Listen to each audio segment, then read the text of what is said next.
Muslihudin alias Udin mengaku pernah mengalami pelecehan serupa ketika berusia 10 tahun. Namun demikian, dia tidak ingat siapa yang melakukan hal buruk itu terhadapnya. Hingga akhirnya pengalaman traumatis itu berlalu begitu saja. Lantas benarkah anggapan bahwa para pelaku pencabulan terhadap anak di bawah umur umumnya pernah menjadi korban? Tim Fakta pun menemui pakar dari Fakultas Psikologi Universitas Diponegoro, Profesor Dian Ratna Sawitri. Kemarin saya sempat berbincang langsung dengan tersangka. Tersangka mengatakan bahwa saya tanyakan alasannya itu kenapa kok sampai setega itu melakukan pencabulan gitu ya terhadap anak di bawah umur bahkan sesama jenis begitu. Tersangkanya mengatakan bahwa sempat merasa sakit hati sebelumnya karena sempat putus cinta dan lain sebagainya, terus ditambah ada beberapa hal lain, misalnya suka menonton video porno. Itu bisa menjadi pemicu juga nggak sih, Prof? Saya rasa bisa. Jadi dari lingkungan, kemudian dari apa yang sering dia tonton, sering dia lihat, sering dia baca, dan dia dengar ya, dia melihat, kemudian ingin mencoba dan sebagainya, kemudian pernah mengalami kekecewaan. Nah, sebetulnya kekecewaan ini bisa dialami setiap orang, dan bagaimana dia memanage kan membutuhkan satu semacam pelampiasan tertentu ya. Untuk faktor lain, misalnya pelaku pelecehan seksual ini pernah menjadi korban pelecehan juga ketika di masa lalu, itu bisa menjadi faktor pemicu juga nggak?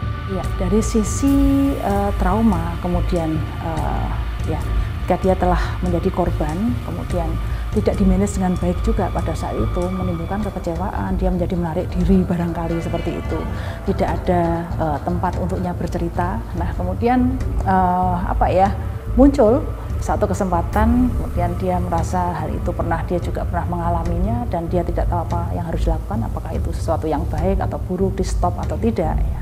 Saya nggak membayangkan ya Prof ya, karena korban ini usianya ada yang TK, SD, itu untuk dampak secara psikologisnya tuh gimana dan penanganannya harus seperti apa ya Prof ya? Kalau anak-anak biasanya ekspresinya ketika itu mungkin under pressure, ancaman dan sebagainya, dia pasti akan mengingat itu sebagai hal yang sangat menakutkan. Mungkin akan terekspresikan dalam ketika dia tidur, dia mengikut, dia takut pada sosok-sosok yang mirip dengan pelaku seperti itu ya. Kemudian dia merasa tidak aman kalau di luar. Nah, memang yang pertama kali kita lakukan, dia harus ada tempat cerita di mana di sekitarnya ini dia percaya pada orang-orang di sekitarnya itu. Dia mengatakan sesuatu, tidak akan dikatakan itu kesalahanmu, kenapa kamu mau. Ya, nah, kadang-kadang tidak ada kan, judgement itu ya. Iya, tidak ada judgement yang semakin memojokkan dia. Dia sendiri tidak tahu gitu. Jadi memahami bahwa itu mungkin ekspresi dari kekecewaannya dia seperti itu. Penanganan terhadap korban pelecehan seksual harus menjadi perhatian kita bersama. Tidak hanya pihak keluarga, tapi juga lingkungan, bahkan saya dan Anda pemirsa di rumah, untuk memutus mata rantai kasus pelecehan seksual. Kenapa saya katakan seperti itu? Karena ahli psikologi mengatakan bahwa korban pelecehan seksual berpotensi menjadi pelaku pelecehan seksual di kemudian hari jika penanganan terhadap korban ini tidak dilakukan secara benar dan optimal. Kita berikan kepercayaan sepenuhnya kepada otoritas penegak hukum untuk memberikan hukuman seberat-beratnya untuk pelaku pelecehan seksual, sehingga bisa memberikan rasa keadilan bagi korban maupun keluarga korban pelecehan seksual.